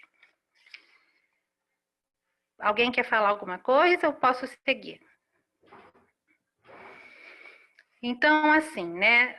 Na clínica, trabalhando com jovens, como é que eles passam a maior parte do tempo deles, né? Já foi falado, a geração Z, essas crianças que nasceram por volta de 1996, né? É a que começou a usar as mídias sociais durante a pré-adolescência. Elas chegam da escola e ficam nos seus celulares, computadores, seus dispositivos. É uma geração inteira.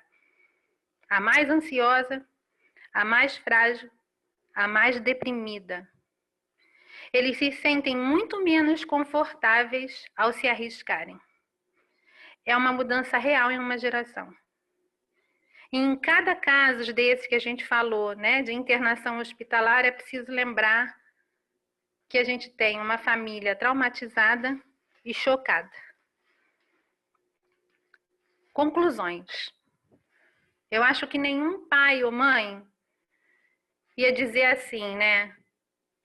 Eu quero que meus filhos cresçam sendo manipulados por designers de tecnologia que roubam a atenção deles a ponto de não fazerem mais as lições de casa e se compararem com padrões de belezas inatingíveis. E agora eu vou dar algumas dicas. Observe o número de horas diárias gastas e comparem com o tempo que você acha que seria ideal.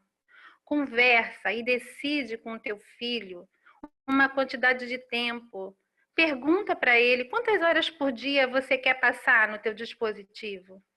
Às vezes a gente se surpreende, às vezes eles têm um senso. Faz um combinado, né? Limita, vigia. Coloca o computador num local visível, né? Evita estar colocando no quarto, né? Tem algumas regrinhas também importantes. Em determinado horário de noite, nenhum dispositivo fica no quarto na hora de dormir, né? Como é que é a relação do sono desse jovem? Geralmente, olha, é péssima. Não há mais rituais, ficam em seus dispositivos, né? Passam a ter a síndrome do pensamento acelerado, como diz o psiquiatra brasileiro, Dr. Augusto Cury, irritadiços, ansiosos, né? E aí não importa o horário, meia hora antes de dormir, devolve. Não dá mais para ficar aí com isso não. Está na hora de ir desligando. A frequência cerebral fica muito acelerada, né? Permitir mídias sociais apenas para adolescentes. Isso aqui foi interessante, que aquele psicólogo social, ele diz para na pré-adolescência não oferecer essa oportunidade, mas já é tarde demais, né? Porque ele diz que a pré-adolescência já tem suas dificuldades, vamos deixar isso para depois, né? Eu gostaria de lembrar que é de suma importância uma educação ética moral nos novos tempos da era digital, pois é impossível excluir os nossos jovens desse tempo. Não é possível retornar para o passado, mas eu acredito que as novas tecnologias elas devem ser limitadas, sim, e supervisionadas. E por último, essa saúde, né, da nossa sociedade, ela depende da gente sair desse modelo que está nos consumindo, está nos corroendo. A gente precisa exigir que esses produtos sejam feitos de uma forma mais humanizada. A gente precisa verificar que nós não somos e não devemos ser tratados como uma fonte de extração. E a motivação, né, pode ser como podemos tornar o mundo melhor. E assim eu vou finalizando a minha fala com muita gratidão pela oportunidade do estudo, pela oportunidade de alerta, e acho que a gente vai precisar ainda falar muito sobre essas questões. É verdade. Muito obrigada. Ana, eu que agradeço, todos nós que agradecemos muito. Eu queria, Rafa, ver se alguém tem alguma colocação que gostaria até mesmo de perguntar para a doutora Ana, alguma dúvida, porque eu estou encantada, assim, porque de fato é isso, né? Não é proibir, é colocar o limite. E, sabe, porque a vida tem limites, né? Não vai ser o pai que vai dar o limite, não vai ser a mãe que vai dar o limite, a vida vai dar o limite de uma forma muito mais dolorida, né?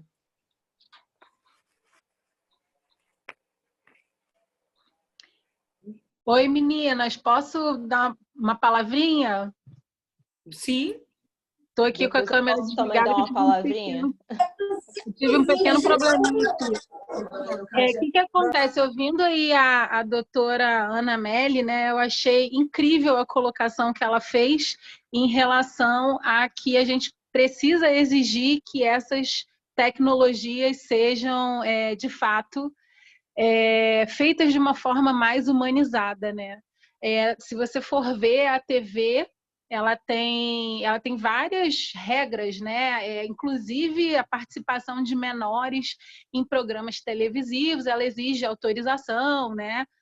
Do juizado, enfim. Então, existem um monte de regras e a internet acaba que não tem regra nenhuma. Você vê que um youtuber mirim, ele pode simplesmente aparecer e fazer um canal e não tem regra nenhuma, não tem que ter autorização. Foi até uma colocação de uma membro do Ministério Público, né, uma promotora de justiça que apareceu num outro seminário sobre abandono digital. Então, eu acho que nós, como juristas, a gente poderia, de fato, verificar uma forma de exigir das autoridades, dos legisladores, que, de fato, façam com que essas tecnologias se tornem mais humanas com regras, né? Eu acho que faz parte também do nosso trabalho a gente pensar nisso. Era só essa colocação que eu queria fazer, porque eu achei extremamente oportuna a colocação aí da doutora, achei maravilhoso aí esse pensamento dela. Enfim, era isso que eu queria falar. Ana, você ia falar, né? Oi, posso falar? Eu queria verificar com a doutora Ana Amélie se ela pode compartilhar uma fala que nós tivemos sobre a frustração das crianças e adolescentes que usam jogos de internet, né? O quanto essas crianças acham que podem tudo e que se não tá bom, vai para outro jogo, onde ele é o vencedor, porque ele não pode ser o perdedor, ele é sempre o vencedor. Você pode falar um pouquinho sobre isso, Ana? Oi, posso sim.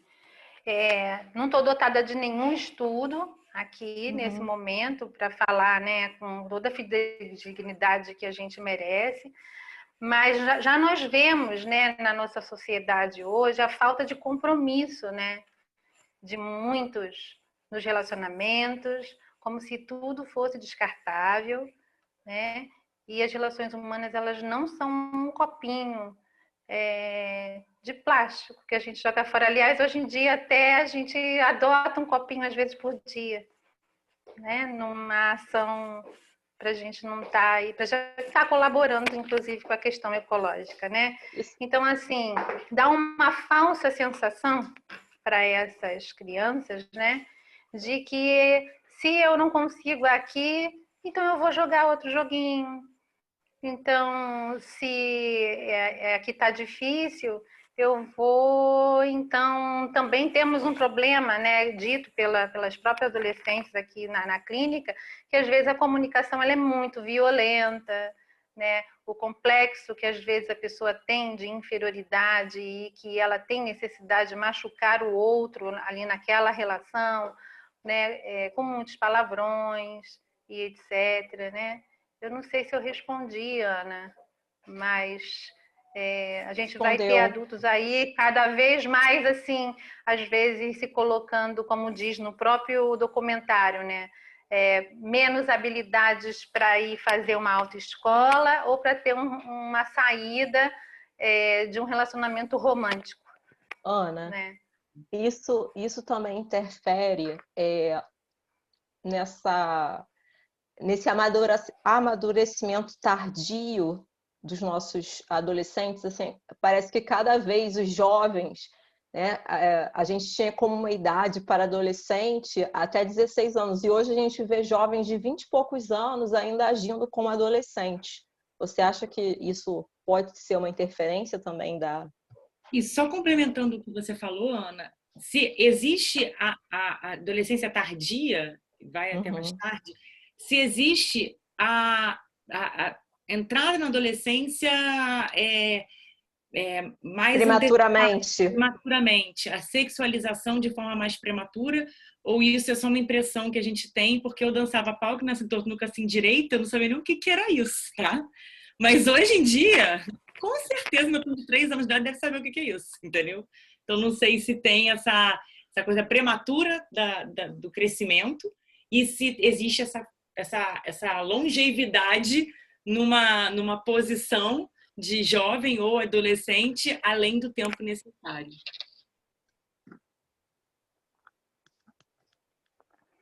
Tá, olha só, se a gente for pegar os teóricos que falam da psicologia da personalidade, nós vamos ter muito bem definidos idades, tá?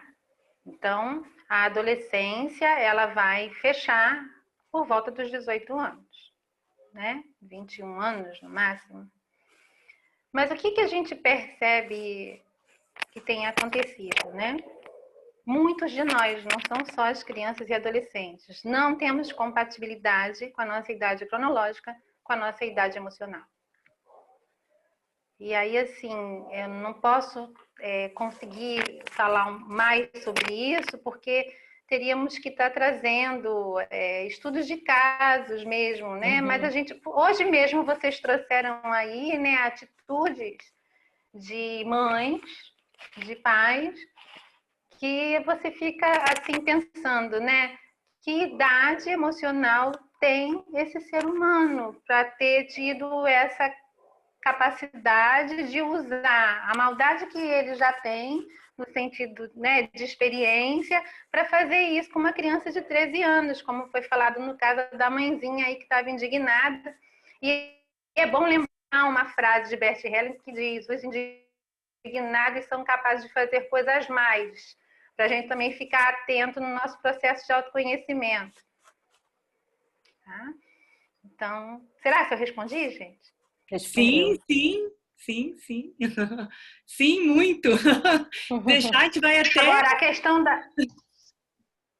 a questão da hipersexualização que você trouxe, né? As crianças, elas não têm maldade desde que isso não seja despertado. É muito importante a gente estar supervisionando o que chega até essa criança. Nessa foto, né, que eu postei, que foi um vídeo, né? Esse tio, né, estimulando a menina, né? Ele podia estar de sunga, ele podia estar de cueca, Mas ali ele insinua naquela imagem como se ela estivesse vendo o órgão genital dele e como se ele estivesse olhando os seios dela, né? De uma criança que nem seio tem ainda. Exatamente. Bom, eu antes de passar Se a gente fosse falar aqui, né? O delay dela. Tá com delay. Pode falar, Ana, pode falar. Não. Se a gente fosse falar aqui, né, de uma teoria psicanalítica que fala aí sobre fase oral, fase anal e etc., né?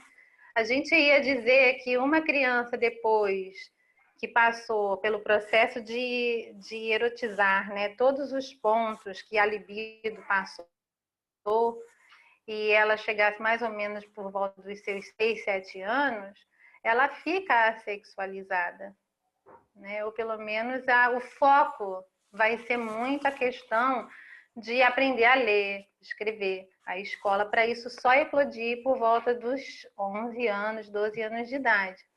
Eu me lembro que na nossa reunião a gente chegou a trazer que existem alguns dados, né, de meninas que estão cada vez mais o organismo, né, entendendo que ela já está prontinha para começar a sua vida sexual, porque ela foi muito estimulada, né, e aí a menstruação vem mais cedo. Mas tudo isso a gente teria aí que buscar estudos para ter respaldo, para falar direitinho, para não ficar no achismo ou na subjetividade, porque é muita responsabilidade, tá? Então, muito obrigada. Se tiver mais questões, a gente volta aí. Eu não sei se alguém tem mais alguma questão, só para eu passar a fala para a Rafaela. Primeiro, agradecer imensamente a doutora Ana, porque quando a gente decidiu fazer esse tema, a gente pensou assim, tem que ter um olhar psicanalítico da coisa e terapêutico da coisa, né? Porque só a gente falar a parte jurídica está aí. Nós aqui, a maioria aqui é composto de pessoas que estudam o direito, e principalmente o direito de família, enfim, e sucessões. Então, como era importante essa visão psicológica, terapêutica mesmo da coisa, para alertar, porque é para alertar, né? É para chocar às vezes, por isso que a gente pegou aquelas imagens, né? E é para chocar, porque chama atenção quando você vê um adulto olhando debaixo da blusa de uma criança, que para a criança não tem nenhum problema em tese, mas a gente sabe o que ele quis fazer, e eu não sei se essa criança não sabe o que ele quis fazer, né? Então isso é muito delicado. Essa criança era a sobrinha dele, né? E era a sobrinha dele, né? Então sabe-se lá, né? Que tipo de convívio que se tem com a família, e isso é muito sério. E isso é responsabilidade de todos nós, e é aquilo que a gente estava comentando no grupo. A associação, quando a gente faz parte de uma associação, é para isso, né? É para a gente trazer um feedback para a sociedade. E acho que isso que é importante, a gente levar as pessoas a pensar, a se conscientizarem. E às vezes até mesmo a gente, na inocência, faz alguma coisa achando que está fazendo certo e fazendo errado. Mas agradecer a todos pela presença, quem está aí de fora e veio aqui prestigiar, agradecer imensamente. Agradecer o meu grupo pelo empenho. E acabou que vocês falaram muito mais do que eu, mas eu queria que vocês fizessem isso mesmo. Queria falar só a parte fácil. E agradecer imensamente. Rafa, para você. Obrigada, tá? Obrigada a todos. Meninas, estou aqui que não sei nem por onde começar. Começo, claro, agradecendo, parabenizando, né, o grupo pela exposição, foi maravilhosa. Doutora Ana Amélie, muito obrigada aqui também pela participação. E então vou começar de trás, validando as dicas que a doutora Ana Amélie trouxe sobre ter esse acordo com os filhos de tempo, né, o controle de tempo, até a gente eu tenho 2 filhos, né, então tenho um aqui de 10 e um de 13, e essa parte do tempo que eu achava que seria difícil é até a parte mais fácil de conseguir. A gente tem esse acordo, e essa questão de não poder usar antes de dormir, ou mesmo antes do tempo da escola, isso fez diferença, porque quando a gente conseguiu acordar o tempo, então vou estudar antes da tarefa. Aí ia fazer a tarefa toda agitada, ou antes da aula. Então, assim, são dicas valiosas. E até ela falou, alguém tem uma pergunta? Eu falei, gente, se eu abrir meu microfone agora, eu vou fazer consulta de caso concreto. Porque sim, tenho esses 2. E eu vejo que a maior dificuldade aqui, para mim, pelo menos, é essa questão da supervisão, que até vocês trouxeram, né? O que é o dever de cuidado e quando que a gente não está ali se intrometendo na situação de fato. Então, também procuro acompanhar. O mais velho pode conversar no WhatsApp com o grupo da escola. Então, às vezes eu leio, sempre oriento essa questão de foto, de dados, de não sei o quê. Mas aí, com esse cuidado que a gente tem que ter para não se intrometer numa resposta que ele levou, né, em alguma situação. Então, essa parte realmente é bastante complicada, mas é um mundo aí que a gente está aprendendo. Eu estou encantada com o evento e também aflita, porque tudo isso que a gente escuta, né, a questão que a Débora trouxe ali, a calçada digital. Né? A primeira vez que eu ouvi isso, eu falei, gente, realmente é um mundo, como é que não dá para deixar sozinho? Então você tenta colocar... É a rua de antigamente, né? Nossa, gente, isso é assim, me deixa ansiosa, porque as crianças têm, a gente tenta tomar o maior cuidado, tá ali sempre olhando, mas você vê que eles não têm noção, então procuro sempre explicar. E o meu mais novo fala, não, mas eu pergunto quantos anos tem na questão do jogo. Então, assim, como se perguntar a idade a pessoa vai falar. Então, as crianças realmente não têm essa noção. E a gente tem todo esse dever de cuidado, com o cuidado para não extrapolar e não quebrar essa intimidade ali toda, né? Gente, parabéns, agradeço demais. Saí daqui com muitas reflexões. Alguém quer completar? Quer falar alguma coisa? A Luciana está aí. Luciana, nossa vice-presidente. Eu acho que a Luciana está aqui. Não, ela está. Eu queria falar. Eu posso agradecer também a doutora Anamélia?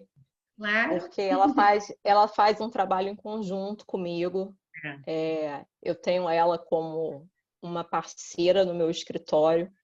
E todos os meus clientes, eu não sou, como todo mundo fala, advogada familiarista, é um pouquinho psicóloga, eu não sou. E, assim, a parceria com ela tem sido muito frutífera e eu quero agradecer muito, porque todas as vezes que eu peço ajuda para que ela venha a um grupo, né? Ou a gente cogitou também na questão da guarda, né? Do nosso trabalho, do nosso artigo, e ela sempre disposta a estudar o que ela não tem ainda tanto conhecimento na parte jurídica. Então, assim, meu agradecimento, minha gratidão para você, doutora Anamélia. Obrigada. Maravilhoso. Ela falou que estava estudando. Não, eu estava estudando aqui o tema. Como se ela precisasse, né? Porque... Gratidão, viu? A gente que agradece imensamente mesmo. Oi, boa noite.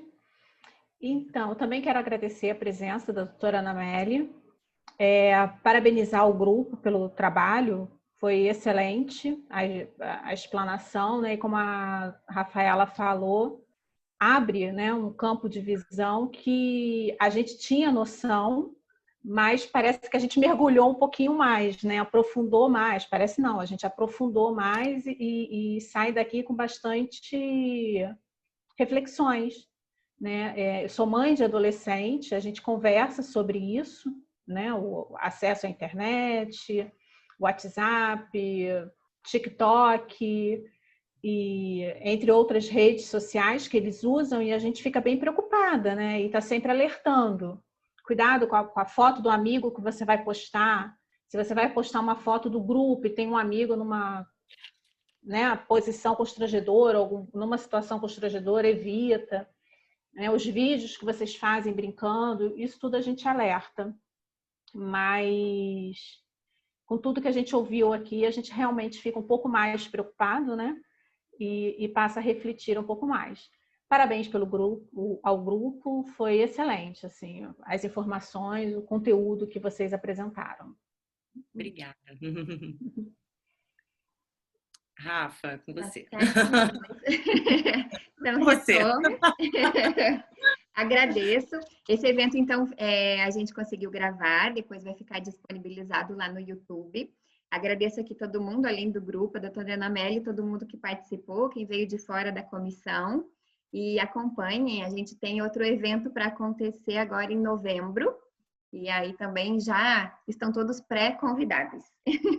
E aí, gente, eu vou só parar de gravar aqui agora. Deixa eu apertar.